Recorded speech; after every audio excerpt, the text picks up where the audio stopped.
The most important change in Russia is the fact that it has shifted much more towards the war economy, but that has now have come to an end. We have seen slowdown in growth, and for the rest of the year, we might go into the recession, or we're definitely not going to see growth. So this is, I think, definitely thanks to on the margin of sanctions. What has Trump actually targeted with these latest sanctions? Trump is attempting to target Russian oil exporters, Russian oil majors. So if we look at Rosneft and Lukoil, Rosneft accounts for over 30% of Russian oil exports directly. And if you add subsidiaries, it almost goes to 50. And if you look at Lukoil, it's about 14, 12% of total exports. So this is a very significant share of Russian oil exports. The question is, the proof is in the pudding, right? The question is about enforcement, how strict the enforcement will be, and whether indeed they follow through with the secondary sanctions when and if they find some circumvention. And why did he focus particularly on these two companies, Rosneft and Lukoil? Well, because this is what matters, right? What is enabling Russia's war on Ukraine? Oil and gas revenues.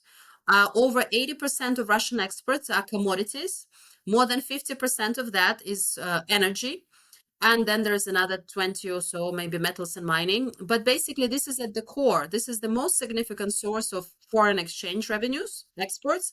And it's also the most significant source of budget revenues because of the way that Russian oil taxation works or commodity taxation works, is that oil sector pays the most. They have to pay at extraction.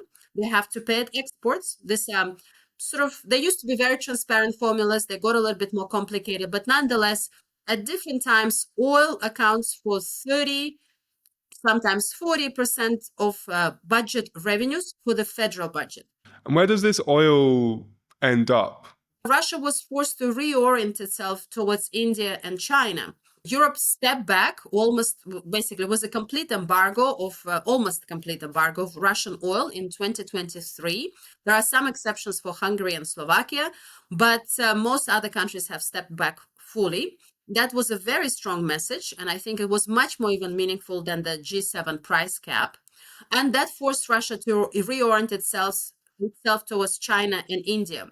China has increased purchases of Russian oil, but the country that most dramatically increased purchases of Russian oil after the war is India.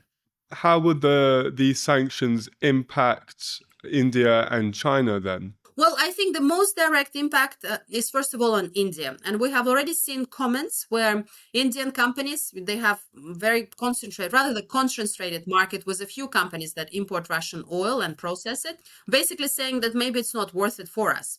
There is an issue where India has long-term contracts with Rosneft, and it's possible they're going to get a license for it to be able to continue with some of the long-term contracts. But otherwise, India will have to look for other sources of oil. It is not a problem at the moment because if anything, oil market is oversupplied and is expected to be increase this oversupply for the next couple of years. So even if almost all Russian oil were to be removed from the market, there are other suppliers who can provide. This is Saudis, there's other countries in the Middle East, and it's also even non-OPEC producers who can step in. So India still remains in a rather good position where Russia is likely will offer its more significant discounts for sanctions circumvention. And India can go to other suppliers and say, look, I'm getting this from Russia, but it comes with the hassles of sanctions. Maybe I just buy from you at a smaller discount, but I will, you will be able to recapture my market.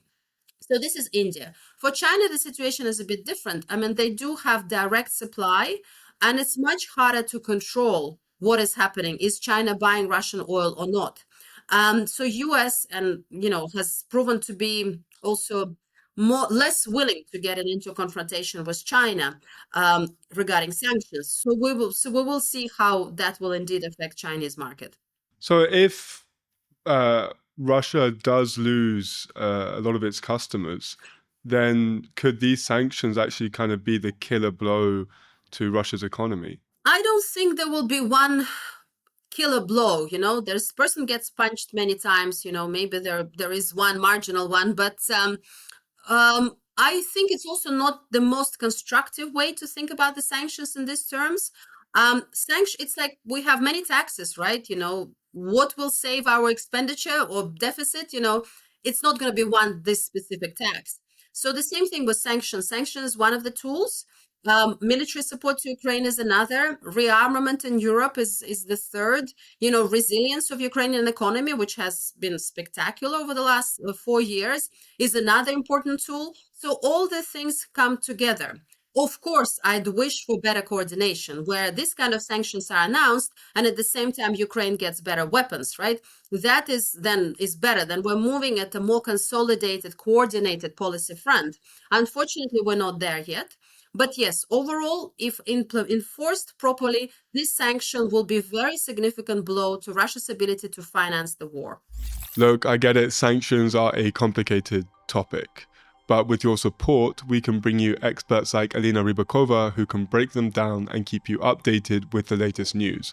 So please hit that like and subscribe button. And if you really want to support us, then head over to the Kyiv Independent website and sign up as a member for as little as $5 a month.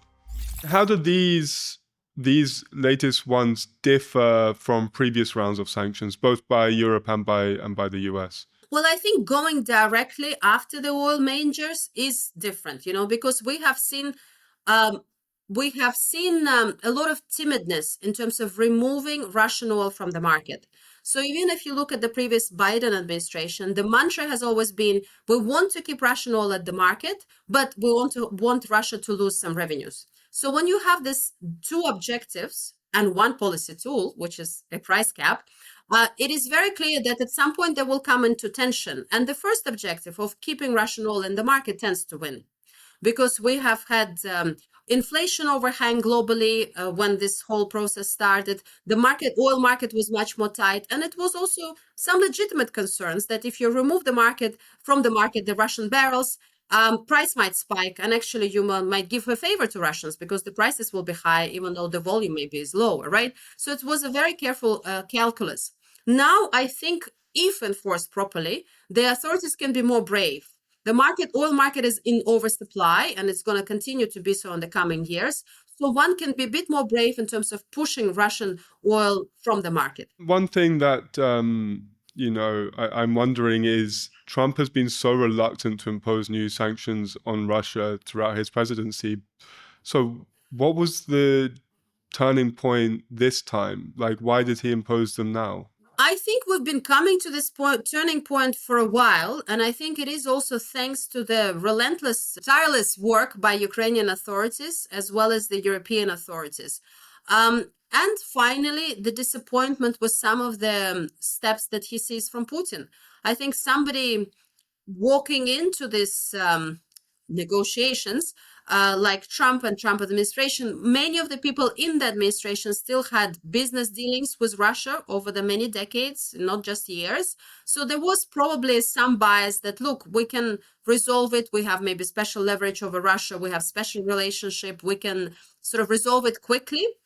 And I think over the last year, maybe the realization that Putin is just repeating as a mantra his maximalist demand and doesn't show any willingness to resolve anything, right? So I think that has potentially led to some frustration. At the same time, the education that, Europeans, Ukrainians have done and sort of very careful discussion with the current administration, I think that has also helped. And the willingness, the fact that Ukrainian authorities came out and said, look, we are ready for unconditional ceasefire, we are not the ones blocking this in any shape or form, right? We can discuss almost anything is on the table, right?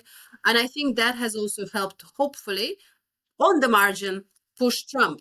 But I think let's not get ahead of ourselves. Just a few weeks ago, we were discussing a Trump-Putin meeting in Hungary.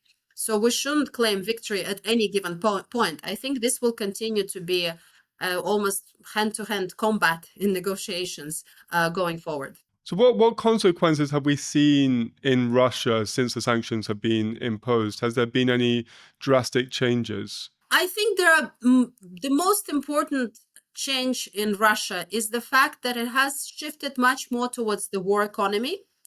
And we have seen this cyclical upswing over the last couple of years, meaning Russian authorities did have money saved up until the invasion.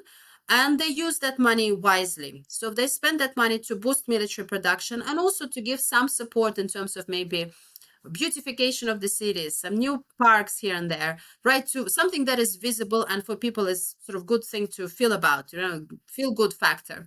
But that has now have come to an end.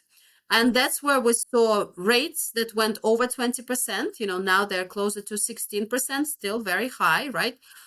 We have seen slowdown in growth. And for the rest of the year, we might go into the recession, or we're definitely not going to see growth. Most likely for the year as a whole, they're going to record maybe 0.8% growth, maybe 1%. But as we know in emerging market statistics, 0 point something is really within the margin of error of zero, right?